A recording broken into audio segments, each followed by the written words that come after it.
Ayan, purihin ng Panginoon.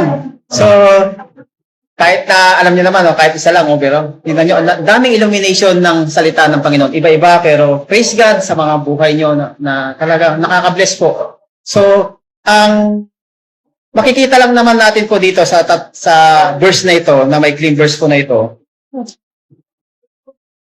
marami tayong mga pinaplano, ngunit ang kalooban pa rin ng Panginoon ang masusunod. Ano yan? Tatlo yan. Tatlo ang nakita ko dito. Plano, kalooban, at masusunod. So, ano-ano yan? Ano ba yung kalooban ng Panginoon sa atin?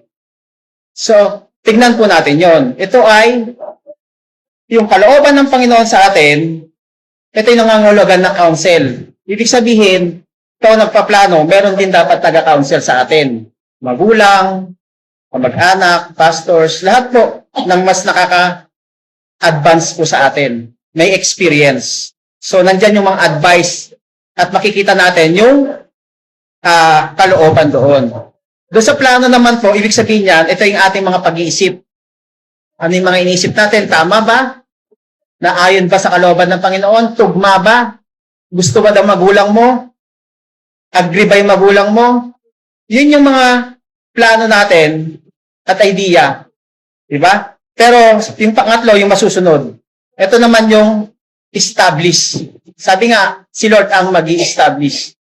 Amen? So ngayon, sa aking reflection po, dito sa ating, ngayon, madalas tayong gumawa ng sarili nating plano. Amen? Kinamagaan pa lang, magpaplano na tayo kung anong gagawin natin, saan tayo pupunta. So, but yung plano natin minsan, sometimes, fail. Amen? Bakit? Bakit siya nagkakaroon ng failing? Di ba? Sa ating plano para sa ating pamilya, sa career, sa relationship, higit sa lahat sa ating ministry. Ngayon, pero sabi nga, yung human plans po ay nag-fail. But God's plan, it's unshakable and sovereign. Gets po ba natin yon? So, pero sabi nga po, kahit gaano tayo kadetalye, ako sa trabaho, napapagalitan ako minsan. Pero Lord, thank you pa rin. Kasi meron times na hindi ka perfect.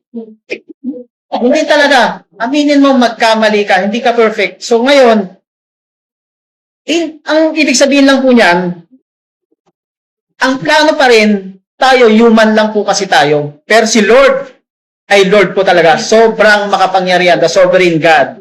Siya po talaga ang magpapatupad ng ating mga plano. Hindi po masama ang magplano pero dapat ito pinapalala sa atin, ang plano ng Diyos ang itong tatandaan natin. Ito ang pinaka-perfecto, pinaka-wasto, at tunay na may saysay.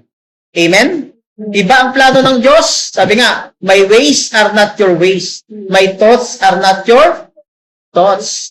Amen? So, kung titignan po natin, kung tayo ay may plano, itong unang-una nating gagawin, ilapit mo muna sa Panginoon. Amen? Yun ang unang-unang gagawin. Huwag lang good plan. Yes, may good plan tayo, pero dapat hanapin natin yung God's plan. Amen? Kaya kung may plano tayo na hindi natupad, huwag agad di-discourage. Di ba? Huwag tayo ma-discourage kasi nga, hindi yun ang best para sa'yo, sabi ng Panginoon. Kaya nga sabi ni Ma'am Ja, hindi pa panahon. Pag-aasawa na sana siya, hindi pa panahon, sabi siguro. Ay, wag mo na. Sige, okay. So, syempre, nandun yun Andun yun sa future plan niya Pero, sabi nga po, delays are not denials. Amen? Kaya yung delay, okay lang yan, ma'am. Sino dala mag-iitan.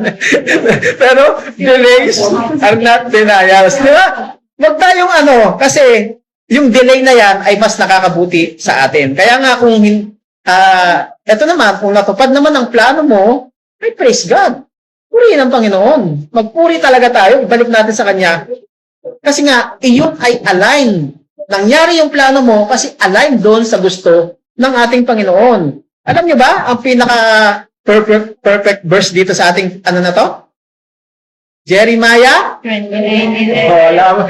Yun yung good plan. Di ba sabi nga, sapagkat batid kong lubos ang mga plano ko para sa inyo, mga planong hindi ninyo ikapapahamak, kundi para sa inyong ikakabuti. Ito yung mga planong magdudulot sa inyo ng kinabukasang puno ng pag-asa. Sabi pa nga sa James 4:15, sa halip ay sabihin ninyo, kung lulobin ng Panginoon, ito'y mabubuhay at gagawin natin iyon. So, purihin ng Panginoon. Kasi talagang kung lulobin ng Panginoon, walang mangyayari doon sa ating mga plano kung hindi will ni Lord. What's God's will? Amen? So, sa ating pagtatapos, sa ating summary po, ito, sa atin,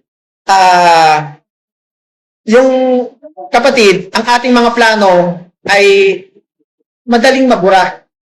Madali po tayo magkamali, yes. Pero ang plano ng Diyos, ito po ay hindi magigiba at tiyak na magaganap sa ating mga buhay. Tiyak na mangyayari. Di ba? Kaya tayo, wag po tayong mabahala kung hindi nangyayari ang ating mga plano. Kasi ang plano ng Diyos ay sumunod ka muna sa Kanya.